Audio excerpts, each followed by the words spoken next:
Hello friends, welcome back to Neetu's world. మొన్న 29న నాగపంచమి కదండి. So శ్రావణ మాసంలో నాగపంచమి రోజు నాగేంద్ర స్వామికి పూజ చేస్తే చాలా మంచిది కాబట్టి సో నేను కూడా చేశాను అనమాట. ఇంట్లో జస్ట్ సింపుల్గా ఆ నాగేంద్ర స్వామి పడగ లాంటిది నా దగ్గర ఉండదండి. సో ఇన్ కేస్ ఉన్నా కూడా అలా రెగ్యులర్గా పూజ చేయలేను, అలా మెయింటైన్ చేయలేను అని చెప్పేసి పిండితో నేనే జస్ట్ నాగేంద్ర స్వామిని చేస్తాను అనమాట. సో మేమైతే ఇంట్లో మార్నింగ్ పూజ అయిపోయిన తర్వాత ఇక్కడ టెంపుల్కి వెళ్ళామండి. టెంపుల్ దగ్గర నాగప్రతిష్టలు ఉంటాయి కదా.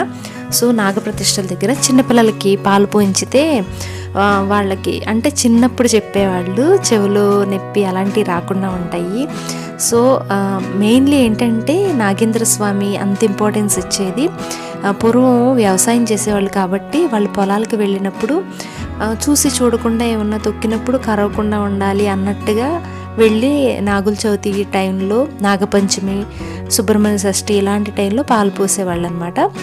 సో పుట్టమట్టిని చెవికి రాస్తే చిన్నపిల్లలకి చెవిలో నొప్పి రాకుండా ఉంటుంది అని చెప్పి పెద్దలు చెప్తారు కాబట్టి సో అదే ఆ విధంగా జోహికి కూడా పెట్టాను అనమాట.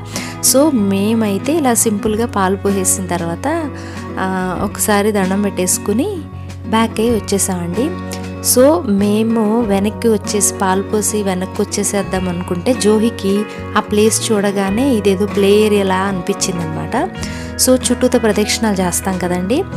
నేను ఒక 12 ప్రదక్షిణాలు అట్లా చేసినప్పుడు జోహి కూడా మంచి యాక్టివ్గా చేశాడు. అది ఏదో ప్రదక్షిణాలు అని చెప్పి అనుకోవట్లా, ఏదో ఒక ఆట ఏమో, మమ్మీ డాడీ అందరం తిరుగుతున్నారు కదా అని ఆ విధంగా జోహి అయితే ఎంజాయ్ చేశాడనమాట. సో వచ్చేస్తాను అనే టైంకి బ్యాక్ అయితే రానన్నాడండి.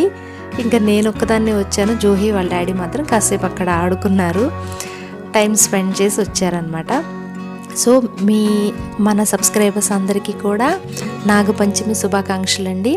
ఆ నాగేంద్ర స్వామి ఆశీస్సులు మీ అందరికీ ఉండాలని మనస్ఫూర్తిగా కోరుకుంటున్నాను. మన సబ్స్క్రైబర్స్ అందరూ కూడా బాగుండాలి అని చెప్పి అనుకుంటున్నాను. మీ అందరికీ వీడియో నచ్చితే లైక్ చేయండి, మీరు ఎలా చేసుకున్నారో కామెంట్ చేయండి. న్యూ మెంబర్స్ ప్లీజ్ సబ్స్క్రైబ్ చేసుకోండి. Thank you for watching. Bye.